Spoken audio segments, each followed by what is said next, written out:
Hola, muy buenas tardes. Mi nombre es Humberto Bautista Contreras. Eh, Actualmente estudio la licenciatura en psicopedagogía y la estudio en la institución IMPO, Instituto Mexicano de Psiconcología. Bueno, vamos a hablar un poquito de de la economía de la educación en México. La economía de la educación en México ha experimentado cambios significativos. No me voy a ir muy atrás, voy a empezar de los años 80 a la actualidad. Eh, Vamos a presentar bueno, a partir de los años 80, la economía mexicana enfrentó una crisis financiera y de duda. La inversión en educación se redujo significativamente y la educación básica era gratuita, pero la calidad no era eficiente. Eh, la economía de la educación ha transitado un camino complejo desde los años 80 hasta la actualidad, pensando en un modelo subdesarrollado y con poca inversión a una búsqueda aún inconclusa de de la calidad educativa a través de mejores e innovadores. Este análisis exploró la evolución de la investigación de los desafíos económicos y las iniciativas emprendedoras que buscan formar al sector. En la década de los 80 a los 90 se caracterizaron por un grave subinversión en educación. La crisis económica de la década de los 80 impactó severamente el presupuesto destinado a la educación, resultando en infraestructura deteriorada, salarios docentes bajos y una falta generalizada de recursos.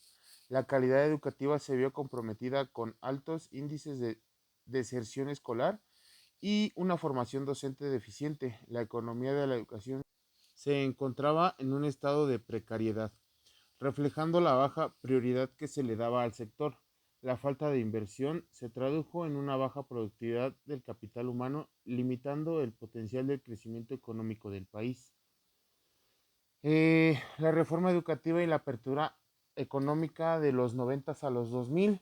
La década de los 90 trajo consigo la apertura económica y una reforma educativa que, aunque ambiciosa, no logró resolver los problemas económicos estructurales del sector. Si bien se incrementó la inversión en educación, esto no fue suficiente para cubrir las necesidades del sistema de descentralización. Si bien pretendía mejorar la eficiencia en la práctica, generó igualdades regionales en la inversión y la calidad de la educación. La economía de la educación seguía siendo un desafío como una dependencia significativa del presupuesto público y una limitada participación al sector privado. En el siglo XXI, nuevos desafíos y oportunidades hubo dentro de la economía.